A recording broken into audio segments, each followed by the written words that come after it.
Hipólita, hija de Ares, reina de las Amazonas, esa terrible tribu de mujeres guerreras que habitan cerca de la laguna donde desaguan tantos ríos. Algunos autores sostienen que el vestido de la reina era una piel de serpiente de lirio. Esta vez Heracles no emprendió solo su trabajo, sino en muy buena compañía de héroes. No fueron mal recibidos, por lo menos al principio. No se sabe, en realidad, si el cinto de Hipólita hubiera podido ser ganado pacíficamente. El hecho es que Hera, disfrazada de amazona, sembró entre ellas la desconfianza. Luego de una guerra sin cuartel, Heracles despojó a la reina de su cinto y partió rumbo a Miceas, donde aún se guardan estos trofeos. Hera, en vista de que le había fallado la intriga, consiguió que Hipnos, el sueño, pesara sobre los párpados de Zeus. Mientras dormía, ella le levantó una terrible tormenta en el mar, y de las 6 naves en las que viajaba el grupo de héroes, se perdieron 5. Siguieron las aventuras y llegaron finalmente a Cos.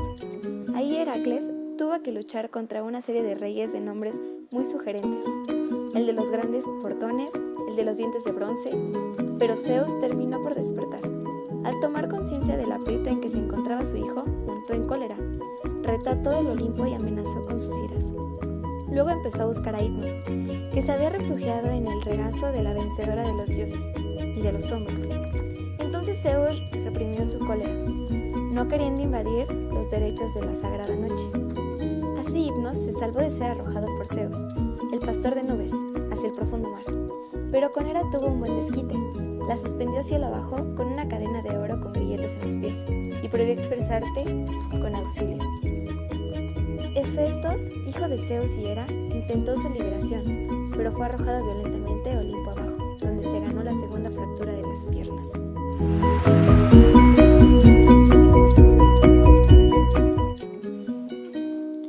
Heracles se embarcó para cumplir esa tarea en la corriente misma del océano. Navegar por las aguas del Padre Océano era algo tan insólito que si el héroe pudo, es muy probable que nadie se le haya opuesto seriamente. El ganado que Heracles debía recobrar estaba en una isla occidental, roja de sol poniente, así que sus vacas eran rojas y hermosísimas. El rebaño era cuidado por Ortos, el perro hermano de Cancerbero, cuidador de Hades. Su dueño, Gerineo, andaba extrañamente armado por ser un simple pastor.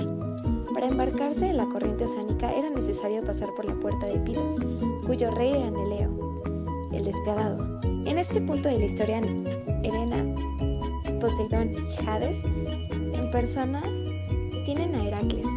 El héroe avanza, con mano firme saca primero una flecha de 3 puntas y se lanza a Hera encima de un pecho. Hera, terriblemente adolorida, no creyó nunca que un mortal le hiriera. Vio muy pronto herido también a Hades, a quien el hijo de Zeus le clavó otra flecha cerca de las puertas de su propio reino. Poseidón tampoco lo pudo detener, de modo que el héroe se embarcó como se lo proponía. Al cruzar el actual estrecho de Gibraltar, erigió 2 pilares, uno de África y el otro en Europa. En recuerdo del hecho, seguramente lo hizo también para evitar que grandes monstruos del occidente entraran al Mediterráneo. Helios lo miró asombrado y sus rayos comenzaron a caer verticales sobre Heracles. Con este calor, pensó el héroe, ¿quién puede trabajar tranquilo? Entonces tensó su arco y cerrando bien los ojos mandó al sol una vibrante flecha. Más tarde Heracles y Helios se entendieron también que el sol les prestó a Heracles su famosa embarcación dorada con forma de flor de loto. Océano se divirtió mucho haciéndola inclinarse peligrosamente, primero de un lado y luego del otro. Finalmente llegó a su destino. Orto salió ladrando con el pelo rizado, listo para devorar al intruso. Sin miedo, llamó un poeta a Heracles, pues los salvajes mastines de Gerineo tiritaron delante de él. A Gerineo, Heracles le dio muerte con sus flechas. Al regresar pasó por Lidia, madre de las fieras, y debió pelear con Anteo, un gigante. Este era hijo de Poseidón y no dejaba pasar a nadie sin luchar con él. Por supuesto nunca perdía. No se sabe bien qué hacía con los cadáveres de sus víctimas, pero dicen que reservaba las calaveras para adornar un templo que estaba construyendo en honor a su padre. Antes de luchar, Heracles se untó en el cuerpo con aceite como lo hacen los atenienses, y Ateo, en cambio, se roció cuidadosamente con tierra. Al primer encuentro, Heracles lo tumbó y observó espantado que mientras más plano lo mantenía contra el suelo, mejor parecía sentirse el gigante. Siguieron la lucha y Anteo fingió caerse. Heracles entonces sospechó la verdad. Este gigante era hijo de Gea, la madre tierra, y cada vez que caía ella lo renovaba con sus fuerzas. Fue necesario debilitarlo, suspendiéndolo largo rato en el aire para poder derrotarlo. Viajando hacia el poniente, en las faldas del monte Atlas, está el famoso jardín propiedad de Hera. En su centro está plantado el árbol que la diosa recibió como regalo de bodas de parte de Gea, la madre tierra, cuando su matrimonio con Zeus, y cuyos frutos son la afamada manzana de oro. El huerto de Hera llegan todos los días los cansados caballos del carro solar, y en sus suaves laderas pasan los ganados. Hera había dejado las Hespérides, hijas del lucero de la tarde, el encargado de cuidar los frutos, pero como encontraba que ellas eran demasiado generosas, había dejado además a la serpiente ladón, enroscada en el tronco del árbol. Heracles no conocía el camino que conducía al jardín, en realidad nadie lo sabía, de modo que él partió hacia el río Po, en Italia, para conseguir la información de parte del dios Nereo, que tiene dotes proféticas. Al llegar a la ribera del Po, encontró al viejo profeta profundamente dormido.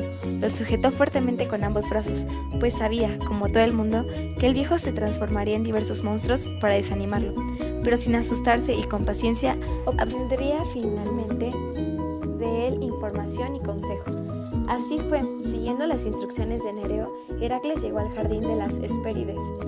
Al acercarse vio la enorme muralla de Atlas. Había construido antes de ser condenado a sujetar eternamente el firmamento sobre sus espaldas. Heracles conferenció un rato con el gigante. ¿Dejarías Atlas su puesto unos minutos a Heracles y le haría el servicio de sacar las doradas manzanas? Así lo había aconsejado Nereo. En realidad Atlas estaba dispuesto a hacer cualquier cosa para librarse del peso del firmamento que temía al ladrón. De este modo, desde la muralla, Heracles mató a la serpiente con una certera flecha. Entonces Atlas partió alegremente y sacó las manzanas, pero ya le había tomado el gusto a la libertad. Ingenuamente le comentó a Heracles que lo hacía muy bien sujetando el firmamento. Tal vez él mismo le podía llevar las manzanas a Euristeo. Perfecto, respondió Heracles. Solo déjame acomodar mejor la cabeza con este peso. Contento, Atlas dejó las manzanas en el suelo y se instaló en su antiguo puesto, donde aún está. A la vuelta se dice que Heracles pasó por el Mar Rojo, que fulgura como el pulido de bronce y alimenta a todo el mar, de los etíopes en el océano, donde el dios, que todo lo ve, baña su cuerpo inmortal y sus cansados cabellos en la tibia marea de sus suaves olas.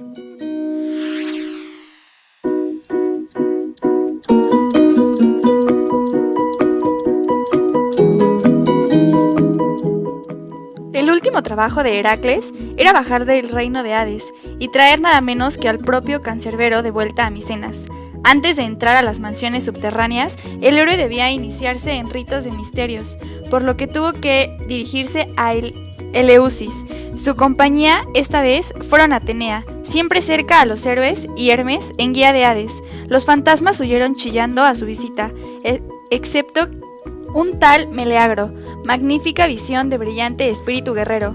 Heracles lo vio y tensó el arco colocando una flecha, pero la joven sombra armada le habló así: «No me lances inútiles dardos». Con los ojos nublados por el llanto, contó su historia y la de su triste casa, una terrible plaga, un jardín envidiado por Artemisa, luego de levantar las viñas con sus colmillos, de pisotear el trigo, de asesinar a los corderos y a las ovejas madres. Había matado uno a todos los hombres de la casa, en los fértiles campos donde solían bailar y cantar las muchachas. Todo era ahora tristeza y desolación. Inútiles habían sido los sacrificios, inútiles los ruegos de su madre. Finalmente, a él mismo había llegado la muerte en forma súbita. El hijo de Anfitrión sintió que sus propios ojos ardían con saladas lágrimas y preguntó si habría alguna doncella en casa de Meleagro que quedara aún sin desposar. El día de mi muerte, se lamentó la triste sombra, vivía una sola doncella de hermosa garganta. Deyanira, como niña, aún no sabe nada de embrujos del amor. Heracles decidió entonces que al regresar de Hades la tomaría como esposa, y así prometió a Meleagro. Más adelante, en el camino se encontraron a la Gorgona, pero ante el gesto nervioso de Heracles, buscando la espalda, Hermes le explicó que esto era inútil, pues nada servía ahí abajo a las armas. Además, las sombras de los muertos no son sino apariencias. Bajo la piedra estaba Escálafos, un demonio que había testificado contra la reina Perséfone antiguamente. Heracles lo liberó, pero Demeter, que no lo olvida nunca nada, lo convirtió esta vez en lechuza chillona. Llegó por fin al trono imponente de Edes. Cancerbero estaba ahí, en todo su erizado horror. Los dientes puntiagudos, las serpientes colgantes, las 3 cabezas, los ojos llameantes. Hades le dijo quedadamente: Heracles, ahí está, es todo tuyo, llévatelo, pero no podrás usar garrote ni espada, solo las manos le servirán. Protegido por su piel de león de las serpientes que intentaban atacarlo, Heracles dio al perro infernal tal abrazo que sintiendo que se asfixiaba. Cancerbero dejó llevar. No sabemos cómo salió el héroe de Tártaro en semejante compañía. Algunos dicen